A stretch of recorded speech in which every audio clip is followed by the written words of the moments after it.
ये मूवी 28 फरवरी 2016 को स्टार्ट होती है, जहां कोई स्टूडेंट कांगो यूनिवर्सिटी के ब्रिज पे जाते हैं, जिसे फीमेल घोस्ट ब्रिज के नाम से जाना जाता है। और ये भी कहा जाता है कि वहां एक लड़की अपने बॉयफ्रेंड के साथ भागने के लिए गई थी, जो कि 28 फरवरी की रात वहां वेट कर रही थी। लेकिन उसका बॉयफ्रेंड वहां पर नहीं आया, इसलिए उसने ब्रिज से कूदकर अपनी जान दे दी, जहां आज भी उसकी आत्मा भटकती है और ये फीमेल घोस्ट ब्रिज के नाम से मशहूर हो गया। इसके बारे में ये भी कहा जाता है कि इस ब्रिज पे टोटल 13 सीढ़ियां हैं, लेकिन 28 फरवरी की रात को 14 सीढ़ियां हो जाती हैं, जहां उन सीढ़ियों पे चढ़ते हुए पीछे नहीं देखना चाहिए, और अगर कोई ऐसा करता है तो उस लड़की की आत्मा आकर मार देती है। अब इस बात में कितनी सच्चाई है और कितनी नहीं, इसे टेस्ट करने के लिए कॉलेज के कुछ स्टूडेंट्स वहाँ पर जाते हैं। ये सब वो लोग लाइव शूट भी कर रहे थे, जिसे काफी ज्यादा लोग देख भी रहे थे। जहाँ वो अपने एक दोस्त विम को चेयर पे बिठा देते हैं, उसकी आंखों पे पट्टी लगा के। उसके बाद वो धीरे धीरे ऊपर चढ़ता है,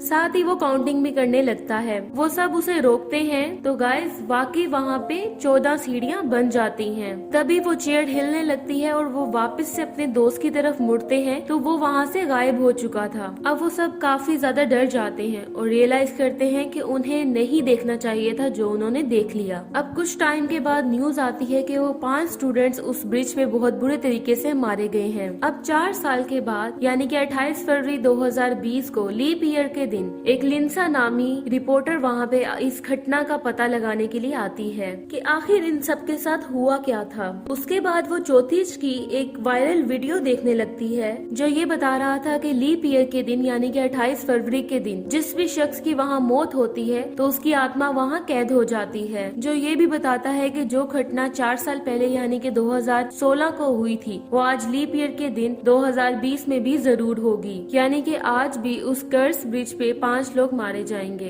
तो दोस्तों यहाँ कहानी फ्लैशबैक में जाती है, जहाँ वही 5 दोस्त बहुत ज्यादा डर के यूनिवर्सिटी के अंदर जाते हैं। तभी वहाँ पे वेन दिखाया जाता है, जो कि काफी ज्यादा खुश हो रहा था क्योंकि उसने इनके साथ प्रैंक किया हुआ था। लेकिन एक्साइटमेंट की वजह से वो पीछे मुड़ के देख लेता है और काफी ज्यादा डर जाता है, क्योंकि उस लड़की की आत्मा वहाँ पे आकर उसे सच में मार देती है। यहाँ यूनिवर्सिटी के अंदर डीजे वेन को कॉल करता है, लेकिन वो तो मर चुका था। उसके बाद वो अपनी गर्लफ्रेंड के साथ उसे ढूंढने के लिए जाता है। उसके बाकी के 3 दोस्त हॉस्टल में रूम के अंदर चले जाते हैं। उनका एक दोस्त वॉशरूम में चला जाता है और हसिंग और यूचंग वही रूम में रेस्ट करते हैं। जब वो वॉशरूम में होता है तो कोई जोर जोर से उनका दरवाजा नॉक करने लगता है। अब वो नीचे से झांक के देखता है तो उसे कुछ नहीं दिखता, लेकिन जैसे ही वो बाहर आता है तो उसे सारे टैप ऑन मिलते हैं जहाँ पे पानी बह रहा था। अब वो उन सबको बंद करता है कि वहाँ पे बकेट आ जाती है और एक डरावनी सी परछाई उसमें उसे बुरी तरह से डिबो डिबो के मार देती है। जिसके बाद हसिंग और यूचिंग भी गर्ल्स वॉशरूम में जाते हैं। वो लाइव शूट कर रहे होते हैं और उनको लगता है कि उनके अलावा भी वहाँ पे कोई है। जब यूचिंग देखती है तो वहाँ पे कोई नहीं होता, लेकिन वो अपनी दोस्त हसिंग को बहुत बुरे तरीके से डरा देती है, जिससे गुस्सा होकर हसिंग बाहर चली जाती है और यूचिंग अपने हैंड वॉश करने लगती है, जहाँ उसे उसकी दोस्त संग की आत्मा दिखाई देती है और वो पूरी तरह से डर के भागने लगती है।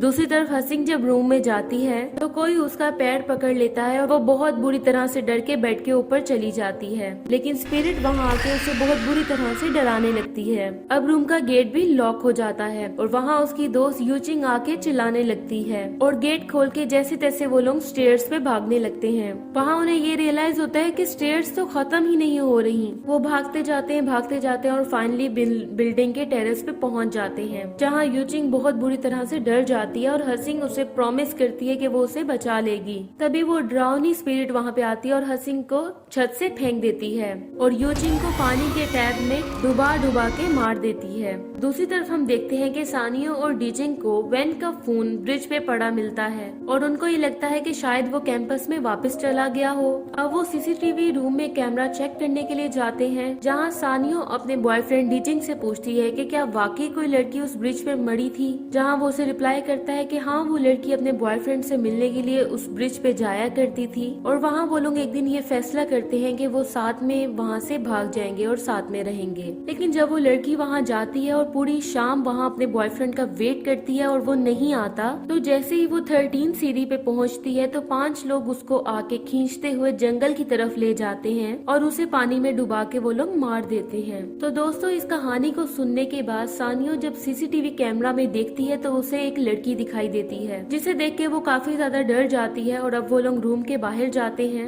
जहाँ उन्हें वेन्यू दिखता है और डीजिंग उसके पीछे जाता है। तब सानियो भी कमरे के अंदर आ जाती है जहाँ स्पिरिट उसे डराने लगती है। तभी वहाँ पे उसका बॉयफ्रेंड डीजिंग आके उसे बचा लेता है और दोनों भागकर बाहर आ जाते हैं। वहीं दूसरी तरफ हसीन जब होश में आके ब्रिज की तरफ भागने लगती है, वहाँ उसे यूजिंग की आत्मा दिखती है जो उसे कहती है कि उसने अपना प्रॉमिस तोड़ दिया और उसे नहीं बचाया। तभी गाइस वहाँ पे स्पिरिट आती है और हसीन जब वहाँ से भागने की कोशिश करती है तो वो स्पिरिट उसे घसीटते हुए वहाँ से ले जाती है और उसे पोजेस कर लेती है। अब वही स्पिरिट सानियो की तरफ आती है और उसे डिस्ट्रैक्ट करते हुए ब्रिज की तरफ ले जाती है, जहाँ डीजिंग उसे बचाने की पूरी कोशिश करता है लेकिन नाकाम हो जाता है। वो सानियो को भी पूरी तरह से मार देती है। अब डीजिंग वहाँ से भाग जाता है जहाँ उस स्पिरिट ने हसीन की बॉडी को पूरी तरह से पोजेस किया हुआ था। वो डीजिंग को मारने पहुँच जाती है। वहाँ वो उसे रिक्वेस्ट करते हुए कहता है कि वो उसे छोड़ दे, उसके बदले में वो उसे कुछ भी देगा। वहाँ हसीन कहती है कि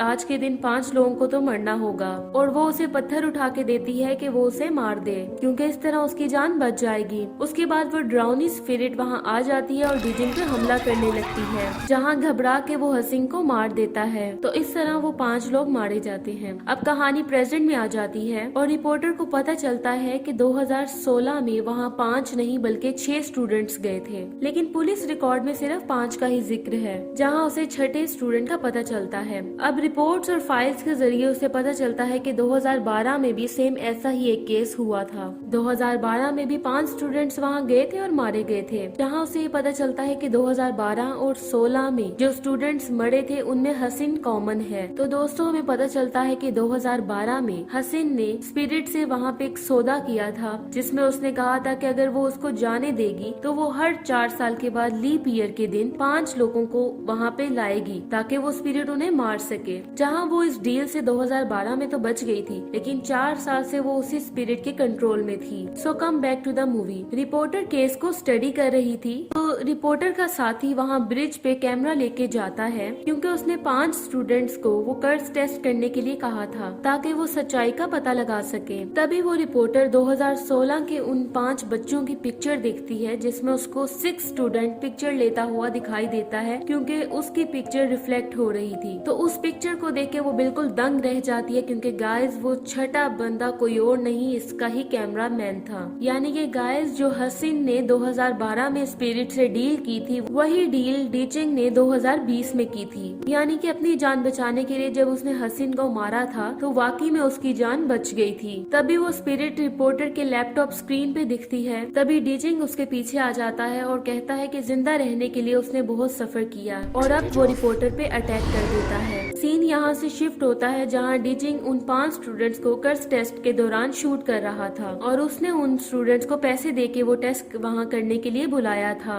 और बोल रहा था कि जब 12 बज जाएंगे तो उन्हें पीछे मुड़ के देखना होगा। तो गाइस इसी के साथ ये मूवी एंड हो जाती है। Thank you so much for watching.